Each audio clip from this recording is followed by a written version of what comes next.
como anunciamos al inicio de la tribuna, vamos a establecer un contacto vía Zoom con el Instituto Histadrut.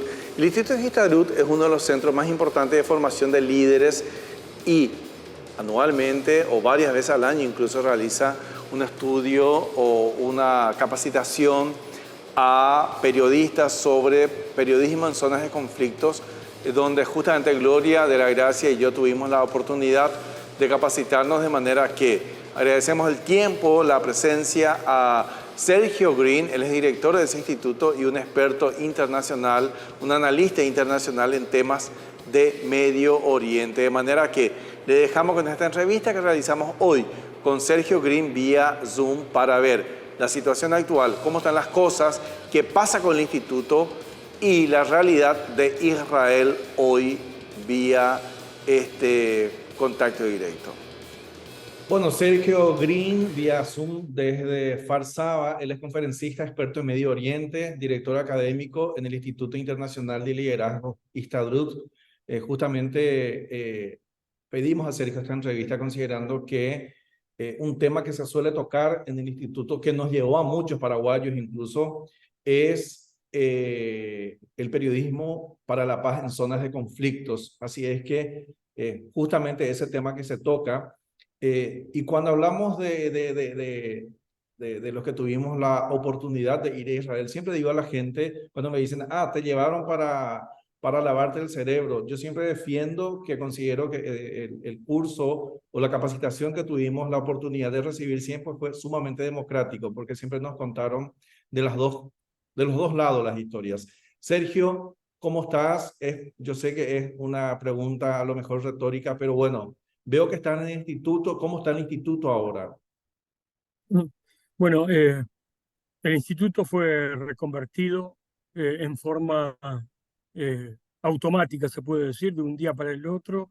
Lo reconvertimos en un centro para la recepción de evacuados de las zonas del sur del país, de ciudades que rodean a la Franja de Gaza. En este momento se entiende que la gran mayoría de la población del sur del país está fuera de sus propias casas. Obviamente, los kibutzim, las aldeas comunitarias, que fueron las más impactadas, si en este momento las personas deberían volver a su casa, muchos de ellos no las tienen, y hay algo mucho peor, muchos de ellos no tienen a sus familiares y no solamente a sus casas. Con nosotros hay gente más que todo de zonas urbanas del sur del país. Algunos de ellos tienen sus casas afectadas, ya están con nosotros, diría que 10 días, 12 días, depende de qué familia.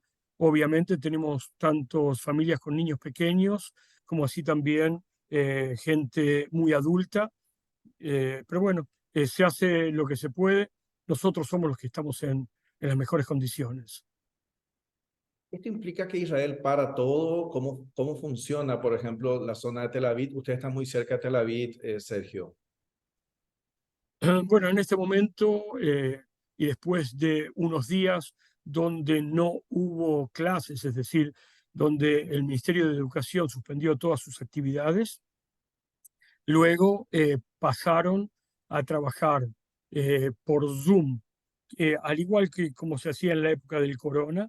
O sea, hubo rememoranzas sobre el pasado, y estas clases eran en periodos muy breves. Ahora ya se trata de normalizar haciendo las clases en Zoom, sí, prácticamente durante todas las horas de la mañana.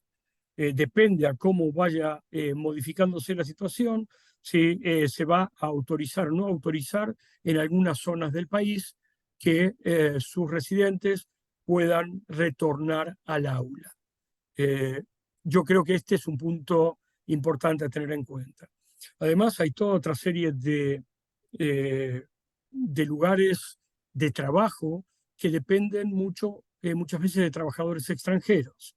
Si muchos trabajadores extranjeros retornaron a sus países, obviamente también aquí, paradójicamente, entran a trabajar muchos trabajadores de la Cisjordania, muchos trabajadores palestinos, Y en los últimos meses también entraban a trabajar trabajadores de la propia Franja de Gaza.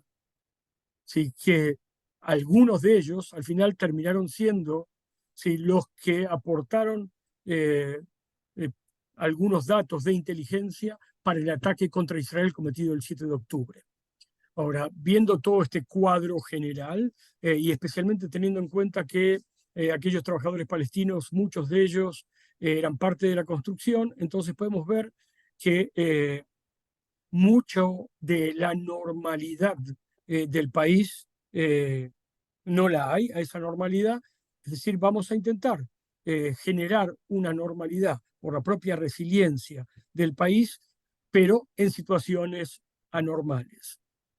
Además, hay que remarcar que eh, toda la ciudadanía, no importa quién, cada uno de nosotros está haciendo algún trabajo de voluntariado, si ya sea ayudando a las familias de evacuados, ya sea en hospitales, ya sea repartiendo comida, ya sea recaudando fondos para algunos puntos donde esos fondos son necesarios para tener un mejor equipamiento. Digamos, todo el mundo quiere sentirse parte del esfuerzo de que no hagan desaparecer este país. Paraguay expresó todo su apoyo a Israel ni bien se desató el ataque. El presidente Santiago Peña habló con Isaac Herzog, a quien transmitió todo su apoyo y también ordenó encender las luces del Palacio de Gobierno con el color de la bandera israelí. Obviamente son señales de apoyo. ¿Cómo reciben estos apoyos o estas señales ahí en Israel, Sergio? Realmente son sumamente importantes en todo sentido, porque hay muchas veces que sucede que el israelí se siente totalmente incomprendido, ¿sí? Y esta situación de que te entienden de alguna manera, obviamente te da fuerza, te da ganas. Si sabemos de algún presidente latinoamericano, sí que adoptó una posición para nosotros totalmente irracional e inaceptable, pero concentrémonos en el muy buen ejemplo de Paraguay. ¿Bajo qué supuestos o presupuestos se puede pensar en un punto de equilibrio que lleve a una paz duradera entre Israel y Palestina hoy, Sergio? Mira, el punto de equilibrio es muy sencillo. El punto de equilibrio es vivir y dejar vivir.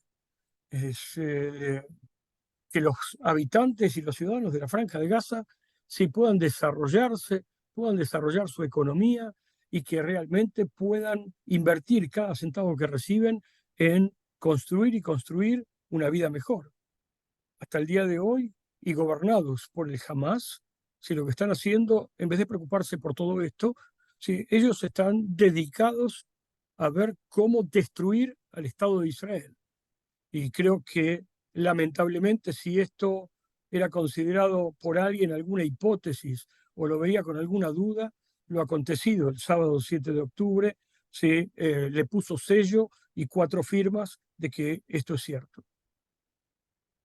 Los acuerdos en Israel, según muchos expertos que pudimos escuchar ahí en ese mismo instituto donde estás ahora o incluso recorriendo Israel, nos decían de que es difícil pensar en un acuerdo entre las partes y justamente acuerdos en estas condiciones es mucho más difícil, Sergio.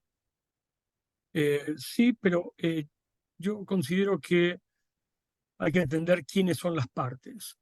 Obviamente con una estructura o una entidad como el Hamas, la cual, a que pese que ideológicamente, desde el punto de vista de sus corrientes religiosas dentro de la religión musulmana, si ellos son sunitas, fundamentalistas, mientras que Hezbollah e Irán son chiitas. ¿Sí? Y todos conocemos, es de público conocimiento, sí, el enfrentamiento que hay entre estas dos grandes corrientes. Y pese a ello, en este caso, estas 3 entidades, obviamente bajo el techo de un Estado como Irán, ¿sí? Se unieron en forma pragmática con un solo objetivo, no ideológico, sino con un único objetivo de hacer desaparecer de la faz de la tierra al Estado de Israel. Y yo entiendo que mucho de esto tiene que ver también con la presencia, en este caso, norteamericana. ¿Sí? Porque este no es solamente un conflicto puntual entre el Hamas y el Estado de Israel. Aquí hay otros actores que hacen entender que hay una lucha que tiene que ver en cierta manera con una forma de ver la vida, por lo menos la forma en general de cómo la entiende el mundo occidental, frente a una forma muy particular a través de los lentes del fundamentalismo. Bueno, justamente ese fundamentalismo que está un poco al norte o que está al sur, ¿verdad? Que en este caso hablamos de Hezbollah o de Hamas, que también sus ataques no solamente se dan en esa zona, ¿verdad? O sea, tenemos experiencias de que también esos ataques llegaron no hace muchos años a Estados Unidos. Y no solamente Estados Unidos, podemos hablar también en Argentina. Uh-huh. Sergio, me decía una colega esta mañana justamente que cuando se hacen las estadísticas vemos que hay más víctimas del lado de Gaza o del lado palestino siempre. Hay que entender también que Israel vive en un estado de guerra siempre y eso obligó, me imagino, a grandes inversiones desde el momento en que se construye una casa o que se piense en un refugio. Esas también son situaciones que hacen de que finalmente vivan generalmente pensando en que los ataques puedan darse en cualquier momento. Sí, sí, digamos que cada uno de los conceptos que vertiste son totalmente correctos. Es decir, si nosotros hablamos de número de muertos aquí en Israel, más allá de el genocidio cometido, realmente o por lo menos la intención y no sé, todavía creo que la gente no sabe cómo definir lo que aconteció el 7 de octubre. Si la atrocidad cometida el 7 de octubre, no sé si ustedes pudieron recibir las imágenes profundas de lo acontecido allí, pero podríamos decir que este concepto en el cual Israel como Estado va a hacer todo lo posible para proteger a sus ciudadanos. De allí que aquí la población está muy organizada para que en el momento que acontece un disparo desde la franja de Gaza, generalmente lanzando cohetes el Hamas o la Jihad Islámica, la gente sabe cuánto tiempo tiene en cada lugar del país, de acuerdo a la distancia que hay con la franja de Gaza, para poder entrar a los refugios. Una casa en Israel, una escuela en Israel, un estadio de fútbol en Israel, un hospital en Israel, no va a ser autorizado a que se pueda habitar o que se ponga en funciones, sino va a tener en regla su refugio. Y esto está muy, muy, muy organizado. Por el otro lado, lo que sucede del lado del Hamas es que ellos van a disparar sus cohetes desde la población civil, van a tener sus túneles bajo la población civil. Es decir, ahí se da el caso contrario, es decir, el escudo de protección del Hamas es justamente su propia población civil, ¿sí? Y bueno, es muy importante indicar lo acontecido el día de ayer. Donde el ejército de Israel e incluso la televisión privada israelí demostró claramente que ayer un misil de la propia Jihad Islámica, se entiende que es un misil fallido de la propia Jihad Islámica, impactó sobre un hospital palestino. Y esto tiene que ver desde el lugar que lo disparan, ¿sí? Y las consecuencias que puede traer. Ahora, obviamente, sí que antes de verificar, antes de analizar, antes de investigar qué sucedió allí, muchas redes en el mundo, incluso muchos líderes en el mundo, acusaron directamente a Israel. El ejército de Israel tiene un problema con todo ello porque para verificar las cosas, para confirmar las cosas, para estudiar el tema y no solamente esto, para conseguir los testimonios que demuestren que esto fue de esta manera y no de esta otra manera, toma un tiempo. En este caso tardó 3 horas y media, ¿sí? Para poder conseguir esas pruebas. Hoy las pruebas ya están en las redes, hoy las pruebas son conocidas, ¿sí? E incluso se develó de parte de la inteligencia israelí una conversación tenida entre dos terroristas del Hamas, los cuales en una forma muy amigable, íntima, ¿sí? Estaban conversando que entre ellos que entendían desde dónde fue disparado el proyectil, quién disparó el proyectil, que fue la Yihad Islámica, ¿sí? Y por supuesto que fue un proyectil propio, al final de cuentas, que produjo ese desastre. Ahora, una vez que ya te tiraron todo ese barro, ¿cómo te lavas de ese barro basado, al final de cuentas, en una mentira? Sí, nadie dice que no puede haber un error, sí, porque obviamente el ejército de Israel podría haber cometido un error o puede haber sido una falla técnica, e históricamente, y ustedes pueden revisar, sí, en todos los conflictos que tuvo Israel, Israel reconoce cuando comete un error o hay una falla técnica o pasó X o cual problema, no importa. Ahora más allá de las filmaciones del Canal 12 israelí, que son paralelas a las que tiene el propio ejército y que demuestran esta situación, también la gente del ejército de Israel está diciendo en forma clara que si hubiera sido un disparo israelí desde el aire, es decir, desde la aviación israelí, la profundidad del impacto en tierra hubiera sido mucho más profundo. Y uno puede ver que el impacto que hay en ese lugar es de muchísimos automóviles quemados, ¿sí? Pero el impacto sobre el suelo, ¿sí? No tiene prácticamente profundidad, ¿sí? O sea, hay muchas evidencias que se están sumando. Por eso decimos, muchas veces la gente no te quiere creer, no te quiere creer, y es como que en cualquier tipo de juicio, acá ya es como que la cosa ya fue juzgada. Antes de presentar evidencia ya fuiste juzgado. Yo creo que en cualquier tipo de juicio en el mundo una persona es inocente hasta que se demuestre lo contrario. Acá primero nos declararon culpables y tal vez después, bueno, vamos a ver y vamos a ver si les creemos. Esa es la sensación que hay. Por suerte, hay evidencias y esto es demostrable. Yo no soy profesor de periodismo, ni mucho menos, y yo creo que esto se tiene que dar en todas las cosas de la vida. Antes de juzgar a alguien o de juzgar algo, primero investigar. Es verdad que hoy en día la noticia corre demasiado rápido.